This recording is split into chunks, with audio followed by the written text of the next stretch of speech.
What is it that you need to be focusing on? And I want you to focus on it 3 times a day.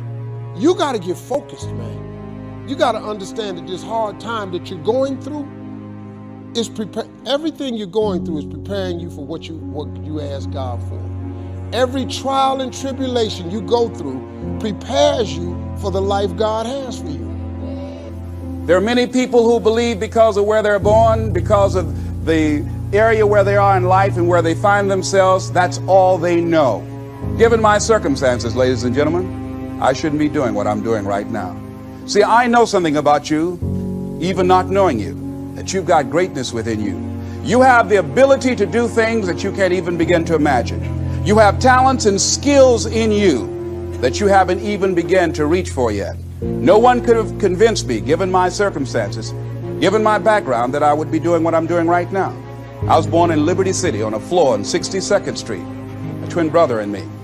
When we were 6 weeks of age, we were adopted. When I was in 5th grade, I was identified as EMR, labeled educable mentally retarded, and put back from the 5th grade into the 4th grade and stayed in that category until I got out of high school. I have no college training, but here's what happened. I had an intervention in my life. A man who saw something in me at a time that I did not see something in myself. I never forget being in his class one day waiting on a friend of mine who was there to rehearse for a play. He did not show up, and he asked me to go up to the board and write something on the board. And I said, "I can't do that, sir." He said, "Why not?" I said, I'm in a special education class." He said, "What do you mean?" I said, "Go up to the board and write what I'm about to tell you." I said, "I can't do that, sir." "Why not?" "I'm educable mentally retarded." And he came from behind his desk. He said, "Don't ever say that again.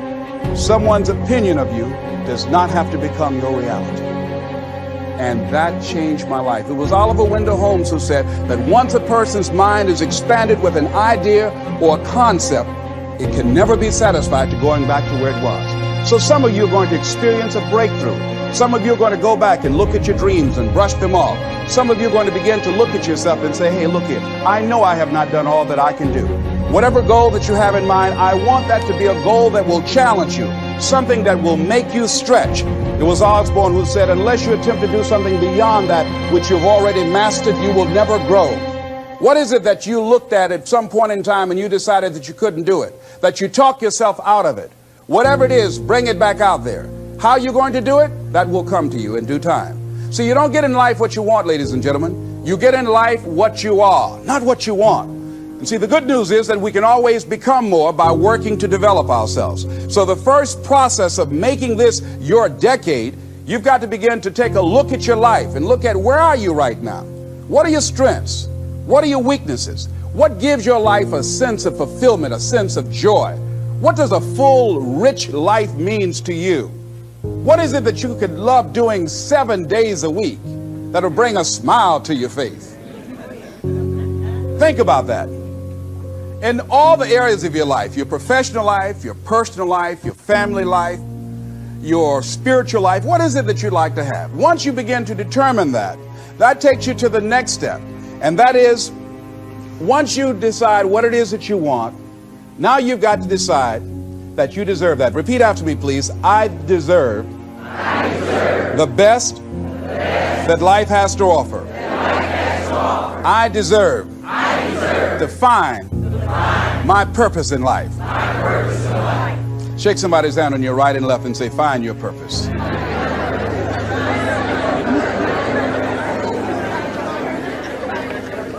Do you know by actively pursuing your purpose, it could perhaps extend your life?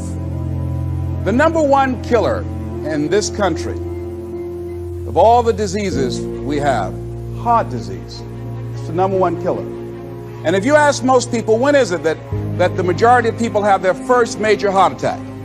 Some people will tell you as a result of obesity, or smoking cigarettes, or high cholesterol, or high blood pressure. And all of those are contributing factors.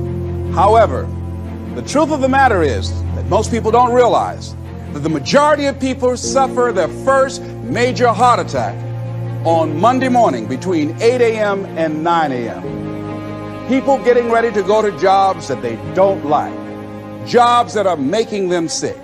You see, when you're not pursuing your goal, you are literally committing spiritual suicide. When you have some goal out here that you're stretching for and reaching for that takes you out of your comfort zone, you'll find out some talents and abilities you have that you didn't know you have. I started speaking just to elementary school kids because I knew they didn't know what I was talking about. And they gave me all kind of standing ovation. We like you, yeah. Then I graduated up to junior high school and then to senior high school and then to various community groups and church groups and civic associations and then to colleges and to businesses. Now I'm traveling across the country and then traveling nationally and internationally. But I never would have discovered what I'm able to do right now if I wasn't willing to take a chance. You've got to be willing to do that. You've got to believe in yourself. Where will you be in your business, in your life in 36 months? Not because you hope, because you decide. Everyone in this room knows how to create. You're not a manager of your life, you're a creator of your life, or you wouldn't be in this room. How do you create your life? You get hungry for something, don't you? Who has done something in your life that once seemed difficult or impossible, and now it's part of your life? Who's got something in your life in this area? Say I.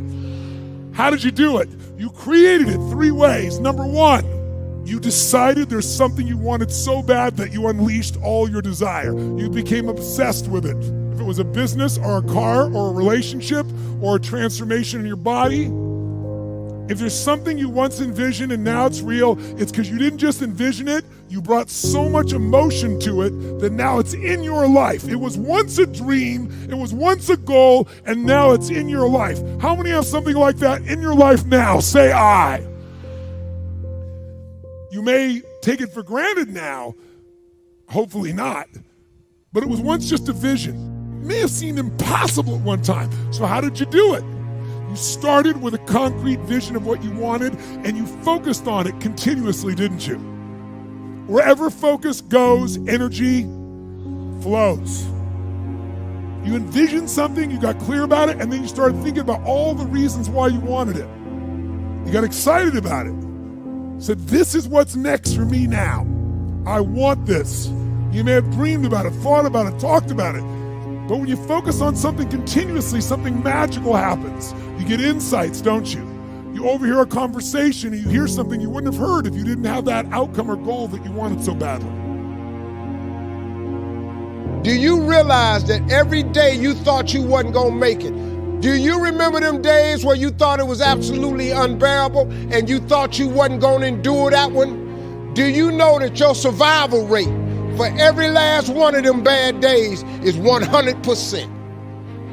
Your track record for surviving bad days is 100%. That's a fact. Your track record, you batting 1,000. You'd have survived every funky day you ever had. You survived every hater.